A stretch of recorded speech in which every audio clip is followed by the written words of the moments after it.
அது கடலுக்கு நடுவுல இருக்கிற ஒரு தீவு. அந்த தீவுக்கு போறதுக்கு மனுஷங்க யாருக்குமே தைரியம் வராது. அந்த தீவை பத்தி ஒரு சில பேருக்கு மட்டும்தான் தெரியும்.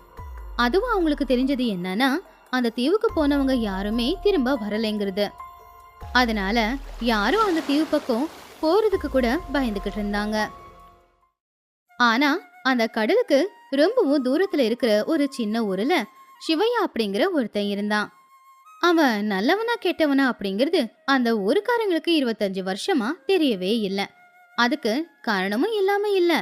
ஒரு நாள் வெங்கட் அப்படிங்கிற ஒரு விவசாயி மாட்டு வண்டியில போய்கிட்டு இருக்கும்போது கல்லுல மாட்டி மாட்டு வண்டியோட ஒரு சக்கரம் உடைஞ்சு போச்சு.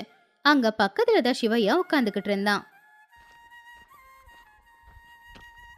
டேய் சிவையா, நடுவழியிலேயே வண்டி சக்கரம் உடஞ்சி போச்சுடா, கொஞ்சம் உதவி பண்ணு. என்னது, உதவியா? சரி இரு, பண்றேன். அப்படின்னு சிவையா போய் ஒரு சுத்தியலை கொண்டு வந்து 2வது சக்கரத்தையும் உடைச்சு போட்டுட்டான். இப்ப 2 சக்கரமும் ஒரே மாதிரி உடஞ்சிருக்குல்ல, இப்ப இந்த வண்டி எடுத்துட்டு போ, சரியா இருக்கும். அப்போ வெங்கட் தேவையில்லாம இவன்கிட்ட போய் உதவி கேட்டேனே அப்படின்னு நினைச்சு வருத்தப்பட்டுக்கிட்டு இருந்தான். ஆனா சிவையா மட்டும் பாட்டு பாடிக்கிட்டு அங்கிருந்து போயிட்டான்.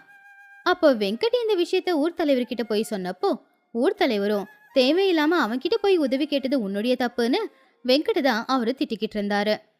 அதனால வெங்கட்க்கு ரொம்பவுமே கோவம் வந்துச்சு. சிவையாவுக்கு எப்படியாவது பாடம் கத்து கொடுக்கணும் அப்படின்னு அவன் முடிவு பண்ணான். சரியான நேரத்துக்காக அவன் காத்துக்கிட்டு இருந்தான். இப்படியே நாட்களும் போய்கிட்டு இருந்துச்சு. ஒரு நாள் வெங்கட் அவனுடைய சொந்தக்காரனான சூரி வீட்டுக்கு போனான். அப்ப அங்க சூரி யாரோ ஒருத்தனை அடிச்சுக்கிட்டு இருந்தான். என்னடா சூரி, எதுக்கு அவரை இப்படி அடிச்சுக்கிட்டு இருக்க? யாரு இவரு? சொந்தக்காரன் தான், பணம் வாங்கி ரொம்ப நாளாகியும் திரும்ப கொடுக்கவே இல்லை. அதான் 4 போட்டுக்கிட்டு இருக்கேன். அந்த சிவையாவையும் இப்படி யாருன்னு அடிச்சா நல்லா இருக்கும். சிவையாவா? யாரு அவன்? இருக்கான், எங்க ஊர்ல ஒரு பைத்தியக்காரன். உதவி கேட்ட பாவத்துக்கு வண்டி சக்கரத்தை உடைச்சி போட்டுட்டான். எங்க ஊர் தலைவர் கூட அவன் பக்கம்தான் பேசுறாரு. அப்ப ஒரு நாள் என்ன நீ அவங்கிட்ட கூட்டிக்கிட்டு போ. அப்படி வெங்கட் சூரிய கூட்டிக்கிட்டு போய் சிவையாவை காட்டுனான். சூரி சிவையா என்னெல்லாம் பண்றான் அப்படிங்கறத பாத்துக்கிட்டு இருந்தான். கொஞ்ச நேரத்துக்கு அப்புறமா சூரி சிவையா பக்கத்துல போனான். இங்க பாருப்பா தம்பி, நான் ஒரு மீன் பிடிக்கிறவன். எனக்கு வேலைக்கு ஆளுங்க வேணும். நல்ல ஆளா தேடிக்கிட்டு இருக்கேன். உன்ன மாதிரி ஆளுங்க இல்லாம நல்ல ஆளா இருந்தா சொல்லுப்பா. யாருடா நீ? என்ன குறை சொல்லிக்கிட்டு இருக்க? என்னை பத்தி உனக்கு என்ன தெரியும்? நான் உன்னை கவனிச்சிட்டேன். உன்னால அந்த வேலையை செய்ய முடியாது. முதல்ல என்ன வேலைன்னு சொல்லு. மீன் பிடிச்சிக்கிட்டு வரணும். ஆனா சாதாரண மீன் இல்ல. கடலுக்கு நடுவுல பேய் தீவுன்னு ஒரு தீவு இருக்கு. அங்கதான் நல்ல மீனுங்க கிடைக்கும். ஆனா எல்லாரும் அங்க போக ரொம்ப பயப்படுவாங்க. உன்னை பார்க்கவே பயந்தாங்கோலியா தெரியுற. அதான் வேண்டான்னு சொன்னேன். மீன் பிடிச்சிட்டு வந்தா என்ன கொடுப்ப? இந்த ஊரையே வாங்குற அளவுக்கு பணம் கொடுப்பேன். அப்ப நான் போய் மீன் பிடிச்சிட்டு வந்துட்டு பேசுறேன். அப்படின்னு சிவையா அந்த தீவுக்கு கிளம்பி போனான். டே சூரி, என்னடா பண்ணியிருக்க? அவனுக்கு பாடம் கற்றுக் கொடுன்னா அவனுக்கு வேலை போட்டு கொடுத்துருக்கியேடா. நான் சரியா தாண்டா பண்ணியிருக்கேன். அந்த பேய் தீவுக்கு போனவங்க யாருமே இது வரைக்கும் திரும்ப வந்ததில்ல. அவனுக்கும் அதே கதி தான். நல்லது தான் பண்ணியிருக்க. அப்படியாவது அவனுக்கு புத்தி வரட்டும். இந்த பக்கம் சிவையா அவனுடைய படகுல தனியா அந்த பேய் தீவுக்கு பயணம் செஞ்சுக்கிட்டு இருந்தான். சில நாட்கள் அவன் தனியாவே பயணம் செஞ்சு கடைசியில அந்த தீவை போய் சேர்ந்தான். ஆனா ரொம்ப நாள் கஷ்டப்பட்டு பயணம் செஞ்சதுனால அவன் அந்த கடற்கரையோரமாவே ரொம்ப நேரம் தூங்கிக்கிட்டு இருந்தான். கொஞ்ச நேரத்துல அவன் கண் முழிச்சு பார்த்தான். சுத்தி இடங்களை பார்த்துக்கிட்டு இருக்கும்போது கொஞ்ச தூரத்துல அவனுக்கு ஒரு வீடு தெரிஞ்சுது. சிவையா அந்த வீட்டுக்குள்ள போய் பார்த்தப்போ ஒரு வயசான பாட்டி அங்க சமைச்சுக்கிட்டு இருந்தாங்க. பாட்டி, எனக்கும் சேர்த்து சமையல் பண்ணுறியா? ஆ, இதுல கேக்க என்ன இருக்கு, செஞ்சு தரேன்ப்பா, அங்க உக்காரு, 2 நிமிஷத்துல சாப்பாடு தயாராயிடும். சிவையா அந்த வீட்டுக்குள்ள உக்காந்துக்கிட்டு அந்த வீட்டை சுத்தி சுத்தி பார்த்துக்கிட்டு இருந்தான். அப்பதான் ஒரு வயசான பாட்டி வந்து அவனுக்கு முன்னாடி ஒரு தட்டு வச்சாங்க. அப்போ அவனுடைய தட்டுல சூடா இருக்கிற ஒரு மனுஷனுடைய மண்டை ஓட்டையும் சில எலும்புகளையும் வச்சாங்க. அத பார்த்த சிவையா பயந்து அந்த வீட்டை விட்டு வெளியில ஓடி வந்துட்டான். பசிக்குதுன்னு கேட்டியப்பா, அதனாலதான் சாப்பாடு கொடுத்த. இந்த தீவுக்கு மனுஷங்க வந்து பல காலம் ஆயிடுச்சு. இப்போ நீ வந்திருக்க. உன்னை பார்த்ததும் எனக்கு வாயில எச்சில் ஊறுது. அப்படின்னு அந்த வயசான பாட்டி அவங்க உண்மையான பேய் உருவத்துக்கு மாறி சத்தமா கத்துனாங்க. அப்போ அந்த தீவுல இருக்கிற மத்த பேய்களுக்கு எல்லாருக்குமே தெரிஞ்சு போச்சு அந்த தீவுக்கு ஒரு மனுஷன் வந்திருக்காங்கிறது. இந்த பக்கம் சிவையாவுக்கு என்ன பண்றது அப்படின்னே தெரியல. திரும்பி போயிடலான்னு கடற்கரைக்கு வந்து பார்த்தா அவன் வந்த அந்த படகு அங்க இருக்கல. அதனால முதல்ல அந்த பேய்ங்க கிட்ட இருந்து தப்பிக்கணும் அப்படிங்கிறதுக்காக ஒரு மரத்துக்கு மேலே ஏறி உக்காந்தான். அப்பதான் அந்த மரத்துக்கு பக்கத்துல அந்த பேய் பாட்டி வந்தாங்க. அந்த மரம் நல்லா அசைஞ்சதுல பாவம் சிவையா கீழே வந்து விழுந்துட்டான். இந்த தீவுல இருக்கிற எல்லா மரங்களும் என்னுடைய வசத்துல இருக்கு. அதுக்கு மேலே ஏறி தப்பிக்கலான்னு நீ நினைச்சா அதுக்கு நான் விட்டுடுவேனா? உன்னுடைய ரத்தத்தை முதல்ல சாப்பிட போறது நான் தான். யாரு யார் நீங்கெல்லாம்? எதுக்கு இப்படி பண்றீங்க? அத உன்னால தெரிஞ்சுக்க முடியாதுப்பா. தெரிஞ்சுக்க முயற்சி பண்றதுக்குள்ளாரையே நீயும் எங்கள மாதிரி ஆயிடுவ. சிவையா அந்த பேய் பேசுறத கேட்டுக்கிட்டே சுத்தி சுத்தி பாத்துக்கிட்டு இருந்தான். அப்போ அந்த தீவுல ஒரு மலை, அந்த மலைக்கு மேல பெரிய மண்டை ஓடு ஒண்ணு இருந்துச்சு. அப்ப அந்த பேய் பாட்டி அவனை கொல்ல பக்கத்துல வரும்போது உடனே அங்கிருந்து தப்பிச்சு அவன் ஓடி வந்துட்டான். அப்படி அவன் பயத்துல கொஞ்சம் தூரம் வரும்போது அந்த இடத்துல நிறைய தங்கம், பணம், வைரம் எல்லாமும் இருந்துச்சு. ஆனா அத பத்தியெல்லாம் யோசிக்காம அவன் அங்கிருந்து இன்னும் வந்துகிட்டு இருந்தான். அங்கிருந்து கொஞ்சம் தூரம் வந்ததும் அவனுக்கு ஒரு மந்திரக்கோல் மாதிரி இருக்கிற குச்சி கிடைச்சது. அத கையில எடுத்துக்கிட்டு வந்துகிட்டு இருந்தான். கொஞ்ச தூரம் போகும்போது அவனை 4 பேய்ங்க சுத்தி வளைச்சுது. சிவையா கொஞ்சம் கூட பயப்படாம அவன் கையில இருக்கிற அந்த மந்திரக்கோலால பேய்களை அடிக்க ஆரம்பிச்சான். ஆனா பேய்களுக்கு எதுவும் ஆகல. இந்த மந்திரக்கோலு எங்க யாரையும் எதுவுமே பண்ணாது அப்படின்னு அந்த பேய்ங்க எல்லாரும் சிவையாவை கொல்ல வந்துகிட்டு இருக்கும் போது சிவையா அந்த பேய்ங்க எல்லாரையுமே அடிச்சு எப்படியோ தப்பிச்சு ஓடி வந்துட்டான். அப்படி இன்னும் கொஞ்ச தூரம் அவன் வரும்போது அவனுக்கு ஒரு காகிதம் கிடைச்சது. அதுல நெருப்பு படம் வரைஞ்சிருந்தது. அது மட்டும் இல்ல, சிவையா ஏற்கனவே பார்த்த அந்த மண்டவோடு படமும் வரைஞ்சிருந்தது. அப்படி சிவையா அதை பார்த்துக்கிட்டு இருக்கும் போது திடீர்னு 2 பேய்ங்க அங்க வந்து அவனுடைய காலை பிடிச்சு இழுத்துக்கிட்டு போய்கிட்டு இருந்துச்சுங்க. அப்போ சிவையாவோட கையில இருக்கிற கல்லை வச்சு அவன் பாறைகளை தேய்ச்சிக்கிட்டு போனான். அப்ப அந்த பாறையில தேய்ச்ச உடனே நெருப்பு வந்துச்சு. அந்த நெருப்பு பார்த்த உடனே பேய்ங்க எல்லாமே பயந்து அவனை விட்டுட்டு அங்கிருந்து ஓடி போயிடுச்சுங்க. அப்பதான் சிவையாவுக்கு ஒரு விஷயம் புரிஞ்சுது.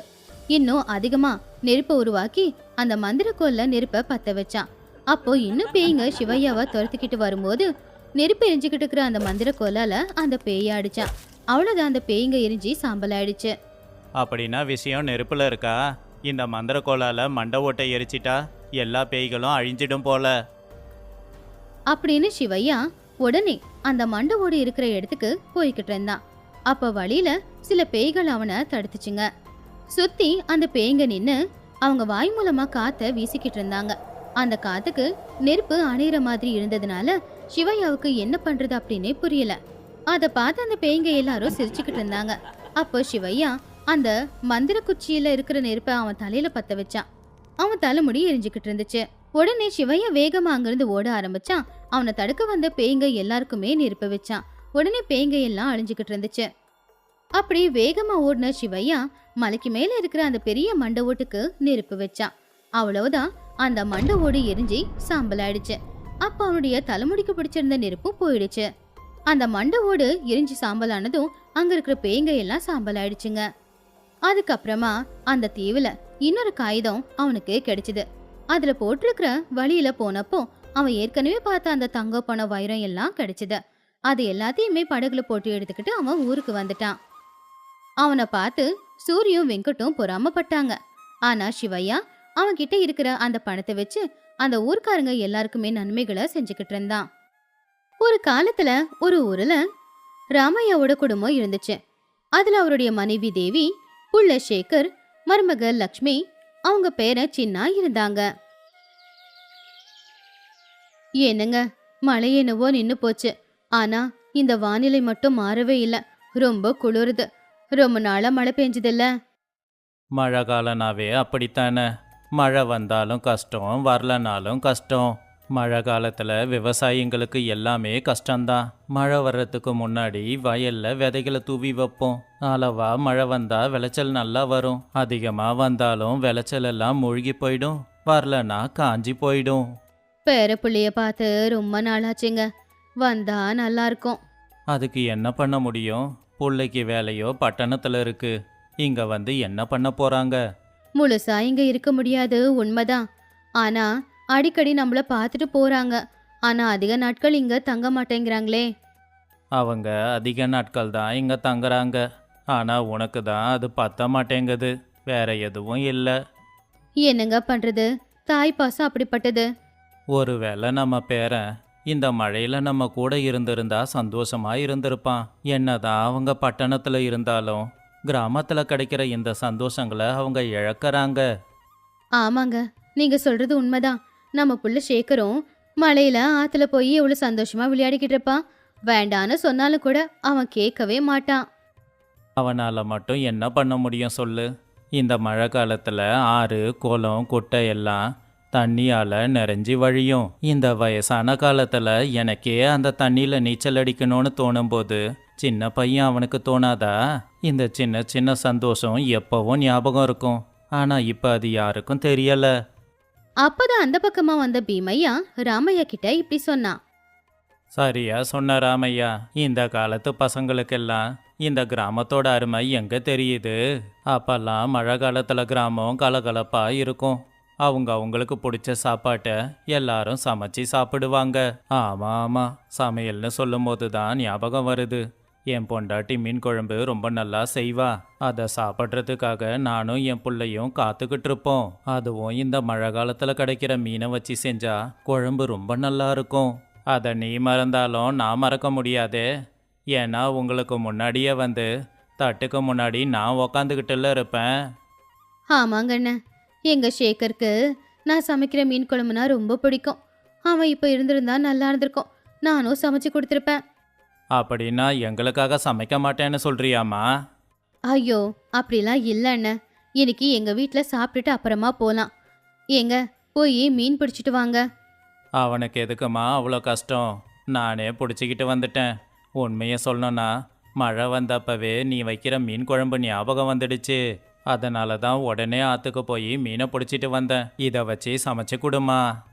பீமையா அப்படி சொன்னது கேட்டு அவங்க 3 பேருமே சிரிச்சுக்கிட்டு இருந்தாங்க. 2 நாள் போச்சு. அப்போ ஒரு நாள் ராமையாவோட வீட்டு வாசல்ல ஒரு மாட்டு வண்டி வந்து நின்னுச்சு. அந்த வண்டியில இருந்து அவங்க புள்ள சேகர், மருமக லக்ஷ்மி, பேரப்புள்ள எல்லாரும் வந்து இறங்குனாங்க. என்னங்க என்னங்க, கொஞ்சம் வெளியில வாங்க. அட என்னப்பா, சொல்லாம கொள்ளாம வந்திருக்கீங்க. சரி, காலை கழுவிட்டு உள்ள வாங்க. அப்பா, இவன் தொல்லை தாங்க முடியலப்பா. தாத்தா ஊருக்கு போகலாம், தாத்தா வீட்டுக்கு போகலான்னு எங்களை போட்டு படுத்தி எடுத்துட்டான். அதனால தான்ப்பா சொல்லாம கொள்ளாம உடனே கிளம்பி வந்துட்டோம். பரவாயில்லப்பா, எனக்கு இப்பதான் ரொம்ப சந்தோஷமா இருக்கு. ஏன்னா அவன் அடை பிடிச்சதுனால தானே உங்களை என்னால பார்க்க முடிஞ்சுது. என் பேரப்புள்ள சொக்க தங்கம். அட நீங்க வேற இருங்க அத்தை. என்ன நடந்துச்சு தெரியுமா? 2 நாளைக்கு முன்னாடி நான் மீன் குழம்பு சமைச்சு கொடுத்தேன் உங்க புள்ளைக்கு. அதை சாப்பிட்டு பார்த்துட்டு என்ன இருந்தாலும் எங்க அம்மா சமைக்கிற மாதிரி இல்ல அப்படின்னு சொன்னாரு. அதுக்கு நான் ஓஹோ அவ்வளவு நல்லா செய்வாங்களா அப்படின்னு கேட்டேன். செய்வாங்களா? என்ன செய்வாங்க? அவங்க செய்யற மீன் குழம்பு சாப்பிட ரொம்ப நல்லா இருக்கும் அப்படின்னு சொன்னதை இவன் கேட்டான். அவன் சும்மா இருப்பானா? உடனே பாட்டி கையால் செஞ்ச மீன் குழம்ப சாப்பிடணும்னு அடம் பிடிக்க ஆரம்பிச்சிட்டான். எனக்கும் அந்த மீன் குழம்பு சாப்பிடணும் போல இருந்துச்சு. அதான் உடனே கிளம்பி வந்துட்டேன். சரி விடுடா, அதான் வந்துட்டீங்கல்ல. நான் என் பேரனை கூட்டிட்டு ஊர் சுத்த போகிறேன். நீ போய் உன் நண்பர்களை பாரு. ஆமாப்பா, நான் கூட போய் ஊர் சுற்றி பார்க்கணும். ஏன்னா இந்த ஊரில் எனக்கு நிறைய ஞாபகங்கள் இருக்கு. நான் பள்ளிக்கூடத்தை விட்டுட்டு வீட்டுக்கு வந்து விளையாண்டுக்கிட்டு இருந்தா கூட நீங்கள் என்ன திட்ட மாட்டீங்க. அந்தந்த வயசில் அனுபவிக்க வேண்டிய சந்தோஷத்தை அந்தந்த வயசில் தாண்டா அனுபவிக்கணும். காலம் போனால் திரும்ப வராது. அடுத்த நாள் பீமையா ராமையாவோட வீட்டுக்கு வந்தாரு. என்னப்பா சேகரு, எப்படி இருக்க? நான் நல்லா இருக்கேன் மாமா. ஆமாம், நான் வந்தது உங்களுக்கு எப்படி தெரியும்? உங்கள் அப்பா சின்னாவை வயலில் கூட்டிகிட்டு போனப்பவே பார்த்தேன்டா. உடனே தெரிஞ்சுக்கிட்டேன் நீ வந்திருக்கேன்னு. ஓஹோ, அப்படியா மாமா? சரி, கையில் என்ன மாமா பையே? அது நிச்சயம் மீனாக தான் இருக்கணும். எதை வச்சிடா சொல்கிற நீ? எனக்கு தெரியாதா என் பொண்டாட்டி வைக்கிற மீன் குழம்பு உனக்கு எவ்வளோ பிடிக்கும்னு? அது இல்லாமல் சேகர் வந்ததையும் தெரிஞ்சுக்கிட்ட. ஏதோ ஒரு காரணம், மீனை பிடிச்சி கொண்டு வந்து குழம்ப சாப்பிட்டே ஆகணும், அதானே? ஆமாம் ஆமாம், நீ புத்திசாலி தாண்டா ராமையா, நான் ஒத்துக்கிறேன். அப்படி பீமையா சொன்னதை கேட்டு எல்லாருமே சிரிச்சுக்கிட்டு இருந்தாங்க. சரி விடுடா, நேற்று சின்னாவை பார்த்து ரொம்ப சந்தோஷப்பட்டேன். அந்த வயலுக்கு நடுவில் தாத்தாவோட கையை பிடிச்சிக்கிட்டு விளையாண்டுக்கிட்டு போய்கிட்டு இருந்தான். பார்க்க நல்லா இருந்துச்சு. என்னங்க, புஜ்ஜிக்கு ரொம்ப சளி பிடிச்சிருக்கு. அது மட்டும் இல்ல, நேத்து மழையில நனைஞ்சதுல அவனுக்கு கொஞ்சம் ஜுரமும் அடிக்குதுங்க. எதுக்கு தேவி இவ்வளோ பதட்டமாகற? சின்ன வயசுல சேகருக்கு ஜுரம் வந்தா என்ன பண்ணுவ? மிளகு கசாயம் போட்டு கொடுப்பேன். அப்படின்னா இப்பவும் அதையே பண்ணு. பதட்டத்துல நான் மறந்துட்டேங்க. அவனுக்கு உடம்பு முடியலன்னு சொன்ன உடனே பயமாயிடுச்சு. அதான் எல்லாத்தையும் மறந்துட்டேன். பேர பிள்ளையாச்சே, அவ்வளோ பாசம் இல்லாமல் போயிடுமா? சரி தங்கச்சி, உன் பேர மேலே இருக்கிற பாசத்தில் எனக்கு மீன் குழம்பு வைக்காம விட்டுடாத. டேய், நீயும் உன் மீன் குழம்பும். அதான் மீனை கொண்டு வந்துட்டியே, அவ சமைச்சு கொடுப்பா, நீ கவலைப்படாத. அதை கேட்டு பீமையாவும் சரிடான்னு சொல்லி சிரிச்சுக்கிட்டு இருந்தாரு. பீமையா கொண்டு வந்த மீனை போட்டு தேவி அம்மா எல்லாருக்கும் குழம்பு வச்சு சாப்பாடு பரிமாறினாங்க. ஆஹா தங்கச்சி, இந்த மீன் குழம்ப நீ வைக்கிற மாதிரி வேற யாரும் வைக்க முடியாது. போதும் நீ பாட்டுடா, சொன்னதையே எத்தனை தடவை சொல்லுவ? முந்தா நேத்து தானே சொன்னேன். உனக்கு என்னடா, நான் என் தங்கச்சியை பாராட்டனா உனக்கு ஏன் பொறாமையா இருக்குது? சமைச்சா இப்படி தான் சமைக்கணும், சாப்பிட்டா இந்த மீன் குழம்ப தான் சாப்பிடணும். நீங்க சொல்றது உண்மைதான் மாமா. எப்பவுமே மழை பெய்யும் போது அப்பா ஆத்துக்கு போய் இந்த மாதிரி மீன் பிடிச்சிட்டு வந்து கொடுப்பாரு. அந்த மீனை வச்சு அம்மா மணக்க மணக்க குழம்பு செஞ்சு சுட சுட சாப்பாட்டோட சாப்பிட கொடுப்பாங்க. சாப்பிட அவ்வளோ அருமையா இருக்கும், அதையெல்லாம் மறக்கவே முடியாது. இப்போ மட்டும் என்னடா, என் மருமக பேரப்புள்ள எல்லாரும் இருக்காங்க. இந்த ஞாபகத்தையும் எப்பவும் மறக்க மாட்டோம். அப்போ என்ன இந்த குடும்பத்தை சேர்ந்தவனா நினைக்கலையா? இது எனக்கு ரொம்ப பெரிய அவமானம். நான் கிளம்புறேன்டா. அப்படின்னா கிளம்புடா, நான் சாப்பாடு சாப்பிட்டுட்டு அப்புறமா போகிறேன். ஆனால் இதுக்கப்புறம் இந்த பக்கம் வரமாட்டேன். மீன் கிடைச்சா மட்டும்தான் வருவேன். அப்படி பீமையா சொன்னதை கேட்டு எல்லாருமே சிரிச்சாங்க. இந்த கதையில இருக்கிற நீதி என்னன்னா, நாம பொழப்புக்காக எங்க வேணும்னாலும் போகலாம். ஆனா நாம பிறந்து வளர்ந்த ஊரு, அங்க இருக்கிற ஞாபகங்கள், உறவுகள், பாசம், அப்பா அம்மா, இது எதையுமே நம்மளால மறக்க முடியாது.